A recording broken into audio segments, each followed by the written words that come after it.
আজকে একদম totally different আর মজাদার একটা রেসিপি আপনাদের সাথে শেয়ার করছি। আশা করছি আজকের রেসিপিটি খুব ভালো লাগবে। প্রথমে এজন্য আমি কড়াইয়ের ভিতর ছোট চিংড়ি মাছ দিয়ে দিচ্ছি আর তেল দিয়ে দিয়েছি, আর এখানে হাফ কাপের মতো পেঁয়াজ কুচি আর 4 থেকে 5টা কাঁচামরিচ কুচি করে দিয়ে দিচ্ছি। একদম সহজ রেসিপি হলেও এই রেসিপিটা কিন্তু একদমই ইউনিক। সচরাচর কিন্তু এগুলো আমরা খেয়ে থাকি না বা আমাদের হাতের কাছে খুব একটা পাওয়া যায় না। অনেকে তো আমরা কখনো এটা ট্রাই করিনি।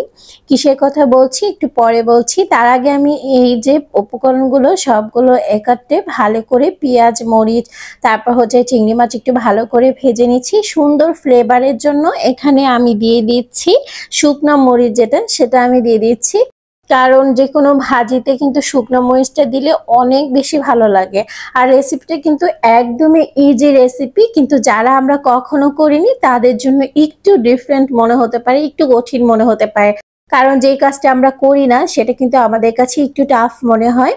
আর খুব সুন্দর করে এখন নেড়ে চেড়ে আমি পেঁয়াজটা যখন হালকা লাল হয়ে আসবে, সচরাচর আমরা যে ভাজিগুলো করে থাকি অ্যাজ ইউজুয়াল সেরকমই, এই পর্যায়ে আমি মেইন ইনগ্রেডিয়েন্টসটা দিয়ে দিচ্ছি, আর এটা হচ্ছে কলা গাছের থোড়। আমরা যারা গ্রামে বাস করেছি তারা এটার সাথে কিছুটা হলেও পরিচিত, কিন্তু আমরা যারা শহরে ছিলাম খুব একটা কিন্তু এটা চিনি না। আমি কিন্তু জীবনের প্রথমবারের মতো এটা ট্রাই করছিলাম, তাই রেসিপিটি আপনাদের সাথে শেয়ার করছিলাম।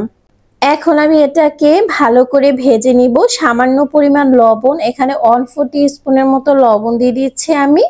আর যেহেতু এটা লবণ পানিতে ভিজিয়ে রেখেছিলাম, অনেকটা লবণ চুষে নিয়েছে, এজন্য লবণটা কম দিয়েছি। আর এখানে 1/4 টিস্পুনের মতো হলুদ দিয়েছি। হলুদটা একটু কম দিব, না হলে হলুদের যে একটা ঘ্রাণ থাকে সেটা অনেক বেশি আসবে, খেতে ভালো লাগবে না। আমি আসলে এটা কবে খেয়েছি আমার ঠিক মনে নেই, 18-20 বছর আগে হতে পারে, অনেক আগে হতে পারে এটা ট্রাই করেছিলাম। আর ধারণা থেকে কিন্তু এটা আমি রান্না করছিলাম। আর ভাজিটা করার পর আসলে টোটালি আমি সারপ্রাইজড হয়ে গিয়েছি যে এই খাবারটা এতটা মজা হতে পারে। আপনাদের ভাইয়া যখন এটা নিয়ে এসেছিল আমি এক পর্যায়ে কিন্তু রেগে গিয়েছিলাম যে এগুলো আবার খায় না, কে কিভাবে খায়। আমি তো দেখেছি সেই অনেক আগে, কখনো ট্রাই করা হয়নি।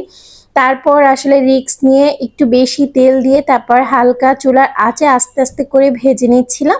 এক পর্যায়ে কিন্তু এটা লুকটা ঠিক এরকম এসেছে, খুব সহজেই কিন্তু এটা সিদ্ধ হয়ে যায়। কিন্তু যখন এটা কাঁচা অবস্থায় থাকে তখন কিন্তু একটু হার্ড থাকে আর একটু আঁশ থাকে। তো এই পর্যায়ে আমি ভাজিটাকে আরো একটু গাঢ় করে নেব, কারণ যদি এটা গাঢ় করা হয়, অনেক ঝুরা ঝুরা করা হয়, তাহলে খেতে বেশ ভালো লাগে। গরম ভাতের সাথে এটা পরিবেশন করতে পারেন। টোটালি একটা ডিফারেন্ট খাবার, আমরা সচরাচর এটা তো খাই না, খুবই কম, কিন্তু আমার কাছে খুব বেশি ভালো লেগেছে, তাই রেসিপিটি শেয়ার করা। আপনারা অবশ্যই একবার হলেও এটা ট্রাই করবেন, প্রচুর পরিমাণ আয়রন থাকে এতে। তো ভাজিটার কালারটা দেখুন আস্তে আস্তে কতটা সুন্দর হয়েছে। আমি কিন্তু হলুদের পরিমাণটা কম দিয়েছি, তারপরও কালারটা আলহামদুলিল্লাহ মাশাআল্লাহ খুব সুন্দর এসেছে। এখন ভালো করে ভেজে নেওয়া হয়ে গিয়েছে। আর ছোট চিংড়িটা দিয়ে করাতে এটা স্বাদ মনে হয় দ্বিগুণ হয়ে গিয়েছে। একটু বেশি চিংড়ি মাছ দিয়ে এই রেসিপিটি করার চেষ্টা করবেন। এখন আস্তে আস্তে আমি চামচ দিয়ে তুলে নিচ্ছিলাম। একবেলা খাওয়ার জন্য আমি অল্প একটু করেছিলাম, অল্প একটুই কিনে আনা হয়েছিল, কারণ যেহেতু আমি আগে কখনো রান্না করিনি, ফিডব্যাকটা কেমন আসে সেটা দেখার জন্য। এখন তো ভেবেছি প্রায় এনে এই খাবারটা খাবো, খুব ভালো লেগেছে আমার কাছে। পরিবেশন করে আপনাদের সাথে শেয়ার করছি। এই যে দেখুন ফাইনাল লুক। রেসিপিটি কেমন লেগেছে অবশ্যই কমেন্ট সেকশনে জানাবেন। ভালো লাগলে লাইক শেয়ার কমেন্ট করবেন, বেশি ভালো লাগলে আমার চ্যানেলটি সাবস্ক্রাইব করতে পারেন, ফেসবুক পেজ থেকে দেখলে ফলো দিয়ে রাখতে পারেন। আজকের রেসিপি এই পর্যন্তই, নেক্সট রেসিপি দেখার আমন্ত্রণ জানিয়ে আজকে এখানেই বিদায় নিচ্ছি। সবাই ভালো থাকবেন, সুস্থ থাকবেন, আল্লাহ হাফিজ।